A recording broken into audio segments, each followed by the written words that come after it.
Welcome back to the Reading and Writing Podcast. My guest today is Michael Landweber, author of the new novel, The Damage Done. Michael, welcome to the podcast. Thanks for having me. Great to be here.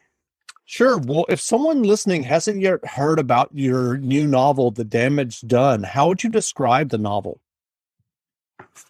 Like all my novels, I start with a what if question. In this case, the question was, what would the world be like if there was no violence? So the premise is that everyone wakes up one day and literally no one is able to hurt anyone else. You can't shoot anyone, can't stab anyone, even to the point where if you wanted to get past someone, on an escalator, had to push them, you wouldn't be able to shove them. So that's the basic premise of the novel. And then it follows 7 characters, each with their own POV, who have experienced violence in their lives, some of them on a daily basis, some of them in the past, and mainly tracks them over the first 3 days as they realize that the world has changed and takes a look at how it affects them. So a middle school kid who's being bullied, a woman in an abusive marriage, a white supremacist plotting a horrible crime.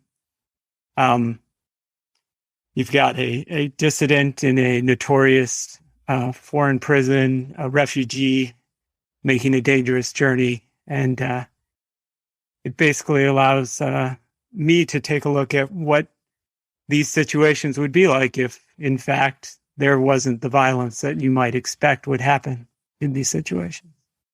And do you remember the original idea that led you to write The Damage Done?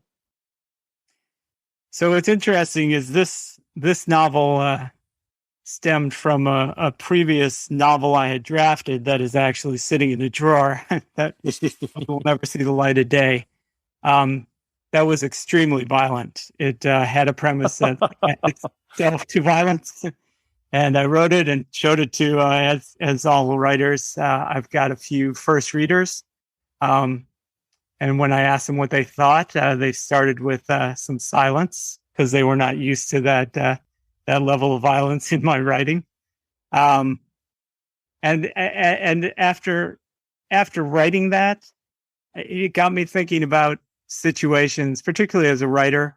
There are a lot of situations that you write, you get yourself down a road and you realize, well, is the only way out of this violence? Is that the inevitable conclusion of what I've been writing? And I wanted to play with those expectations and decided that the way to do that was to start with this idea that, in fact, these characters and the people that they deal with on a daily basis could no longer either be victims of violence or inflict violence on others. So that was the premise. As usual, when I come up with a premise, I then realize I need a plot and characters. So that took a little while to get to. Well, what was your initial writing journey that led you to writing and getting your first novel published? Oh, getting my first novel published. My writing journey has been long and winding. Like probably almost all fiction writers, I've always written. I started writing in high school. I actually wrote my first novel when I was in my early 20s, and had an agent for that book. It did not sell. And then a couple other attempts at novels were also not successful. So, I was not the right out of the box early 20s writing prodigy. Then in my 30s, my story tends to go in decades. In my 30s, I got back to writing by working on short stories. Started to have some success publishing short stories. Had a little stint where I was trying to write screenplays. Was out in LA with my partner, a partner of mine. We had an agent that didn't work out. And then finally, in my early 40s, I wrote a book called We that got me another agent. and just to confuse things further, she didn't actually sell it, but that and another book I wrote, I ended up selling myself directly to a small press. So that is the long and winding road to my first novel. And then after those two novels came out with a small press, my third novel, I had another agent and ended up publishing that one, just to confuse things more, as an audiobook only with Audible, which actually was a great experience. I enjoyed working with them a great deal, which led to this fourth novel, which is coming out right now. Well, I'm curious about the Audible novel. Was that something? I'm just curious about the process. Was that something they approached you? How did that come about? My agent sent it to them. Audible actually has been putting out a lot of original content, novels and other things that work with audio. Mm-hmm. So they I don't know exactly how my agent approached them, or if they approached my agent, but that was sold to them directly as a novel to be audio only. Mm-hmm. What was interesting about the process is the process of editing and putting out the book was no different than putting out a print edition. The editorial process was exactly the same, right up until the last minute, where suddenly they were sending me audition tapes of people to read the novel. So then that was the only place to diverge. But I had a great experience with them. And do you think at some point that you will publish that in print or electronic, ebook? I would like to. At the moment, we don't have anything in the process. Sure. An interesting thing is it actually has been optioned for screen. Wow.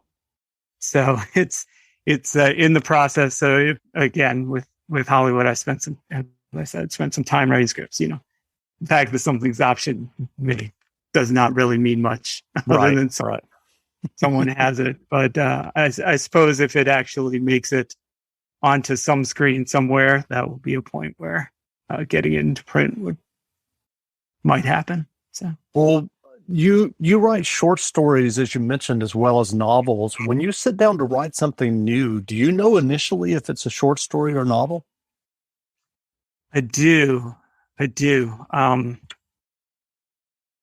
Up until this point, my novels have actually been pretty short as well. So the problem is less knowing whether it's a novel and instead knowing whether it's going to be long enough in the end to not be a novella or a novelette.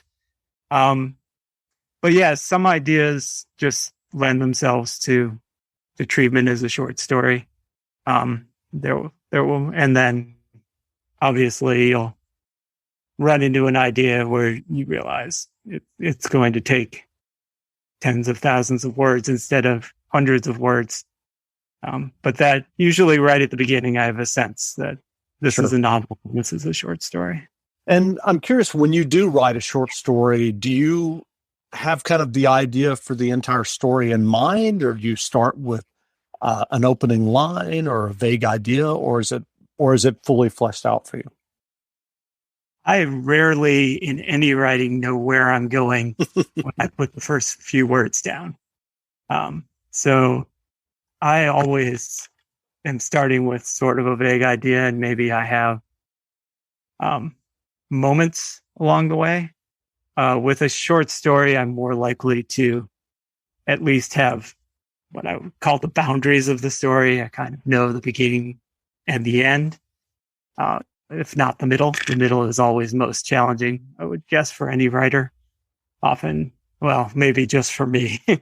I tend to get to the middle and, I've lost sight of both ends, and I just keep writing, plowing forward until I start to see the light again, which may explain why I end up doing major rewrites on almost everything I do.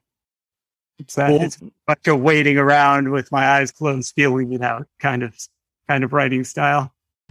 I'm Tavia. And I'm Bianca. And we co-host the Book Club Girl podcast, where we chat about great books by awesome authors and our listeners ask the questions. This season, we're interviewing best-selling authors like Lucy Foley, Susan Elizabeth Phillips, and Sally Thorne. We will also talk to Punk Shepherd, Bolu Babalola, and Vanessa Riley. And let's not forget Tracy Lifsay and Jenny Colgan. Join us every Wednesday. Season 2 is dropping now with 9 new episodes.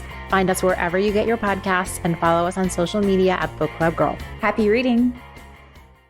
Sure. Have you started working on a new novel now? I have. I'm a couple hundred pages into it. Again, knowing the way first drafts work, probably a couple hundred pages. That won't be the final novel, but it's another what if kind of story. In this one, the main character sees a number over everybody's head in the world except his own. And basically the numbers are 1 to 14. And they go up randomly. They blink and go up by 1. When you hit 14, you die. Awesome. That sounds interesting. A very high concept premise. As usual, it's starting out very existential and dark. And after I write a draft, I'll figure out how to actually turn it into a plot with a story. Sure. Well, what writing advice would you offer for listeners who are working on their own stories and novels? For writers who have never actually finished, well, if we're talking about someone who's trying to write a novel, my advice to someone who hasn't actually finished a novel before is to just sit in the chair and write from beginning to end, and don't stop until you get to not in one sitting. Obviously, I'm not trying to torture anyone. But the biggest problem is really just finishing it the first time. A lot of first time novelists get bogged down in trying to be perfect along the way, or even trying to be good along the way. And my advice to them is be willing to just know that your first draft is not going to be great, but you have to have a complete first draft in order to rewrite. At least that's the way I work. Sure. I do know writers who are able to, go sentence by sentence until it's perfect. I've never understood how they do that. Yeah. Well, what novels have you read recently that you enjoyed? Recently, I've been on kind of a thriller kick. I've read 3 really good thrillers. They're Gone by E.A. Bars, he also writes as E.A. Amar. It's a really good thriller. The Mother Next Door by Tara Liskowski. It's a domestic thriller about moms on a cul-de-sac who sort of run their neighborhood. That's a lot of fun. And then Come With Me by Ronald Malfi is another sort of serial killer thriller, which is similar. They're Gone is also sort of a who's the killer thriller. So I've enjoyed those a lot. I just started The Glass Hotel, Emily St. John Mandel. Her book, Station 11, is one of my favorites. It fits into the type of novel that I really enjoy, which is where that boundary where literary fiction and genre fiction sort of mix together. Books like Never Let Me Go by Kazuo Ishiguro, The Brief History of the Dead by Kevin Brockmeyer. Those are books that I really enjoy. But those I've read. Those are the books I've read a while ago that I recommend to everyone. If you ask me about a book, I will almost always recommend those books to you. Sure. Well, where can people find you online if they'd like to learn more about you and your novels and short stories? I'm on Facebook and Twitter and Instagram, all under my name. So variations of, Mike Landweber, Michael Landweber, occasionally M. Landweber. One of the nice things about having the name Landweber, I'm related to everyone in the world named Landweber. If you do M. Landweber, you can pretty much get the social media handle any situation. That's So, great. Well, again, we've been speaking with Michael Landweber, author of the new novel, The Damage Done. The book is available now, so go buy a copy. And Michael, thanks for doing this interview. great. So thanks so much for having me, John. Great. Now, stay tuned for a brief excerpt from the audiobook of The Damage Done by Michael Landweber. Just run. Dab careened up the stranger's driveway, heading to the side of the house. He was going too fast, losing control, looking over his shoulder to make sure they weren't behind him. The car surprised him, even though it was quite large and stationary, parked right in front of the garage door. Still, Dab came at it hard, holding his wrist out to push off of the unforgiving metal. He recoiled from the pain, a jolt up his arm that he knew would linger for a few days. It didn't take much to hurt Dab. He bruised easily. Still, he ran, not slowing until he was around the corner of the house, out of sight of the street. Only then did he pause, trying, and failing, to catch his breath, feeling a bit lightheaded, the world tilting gently around him, while his vision blurred for a brief moment. Dab had never been able to keep up with the other kids. He always felt unsteady in his own small body when it came time to display the physical prowess that seemed to come so intuitively to his peers. They sprinted in a straight line. He always felt himself lilting left, then overcorrecting right, never true to his goal. His mother had made him play soccer in elementary school, on a team with all the other boys from his class. He would watch them gather the ball between their feet and move with it down the field, the rolling orb an extension of themselves, drifting away and then pulled back as if on a tether. When the ball was in the air, it would appear to float softly toward a teammate who'd let it bounce off his chest to the ground directly in front of him. When Dab had tried to do the same, it had hit him square in the face, knocking off his glasses and sending him sprawling to the turf. Now that he was in middle school, Dab's mother had given up on making him participate in organized sports. He knew his mother didn't really like sports. It was just something she'd believed she needed to make him do, part of playing the role of good parent. Dab sucked in air, leaning against the stranger's house. There was no time for this. He had to get home before they found him. Once he got inside and locked the door behind him, he would be safe. For today, he could consider tomorrow. For most of 6th grade, he had managed to stay off everyone's radar, not an insignificant feat given his name, which only got worse when you said the whole thing, Dabney, and his small stature, and his hopelessness at sports, and awkwardness in social interactions, and just generally everything. Jane always told him that those things would be his strength someday. She had a way of making him believe everything she said. But his sister was away at college now, and he only heard her voice from a distance and saw her face on the computer screen, which diminished her power. The problem now was that Dab had gotten on the wrong side of Connor and his buddies. It was a big problem. Just run. The backyard of the stranger's house opened up into the backyards of many other strangers' homes. This block was unusual in this town, in any town really, in that the lawns were continuous and contiguous, bleeding into each other out into the distance. No fences, no dogs, no swimming pools. Just an expanse of green, even more lush in these early spring days. There must have been an agreement between neighbors to be contrarians, living without walls.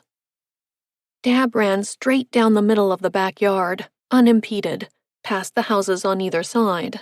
The only thing that could stop him was an unseen hole in the ground, or tripping over his own 2 feet. He avoided both. This was the home stretch. Once he cleared this block, he would be just 1 corner away from his own house and safety. Dab veered toward the house on the end of the block, again feeling that unsteadiness of needing to make his body execute specific movements on short notice. But he didn't slow down, proud of himself for pushing through the discomfort. He was feeling confident, an unfamiliar sense of control, when he burst back out onto the sidewalk and nearly ran into the woman pushing a stroller. Someone screamed. Dab thought it might be him, but he had other problems. The world was spinning out from under him. He had managed to will his momentum sharply to the right and barely avoided barreling full force into the stroller.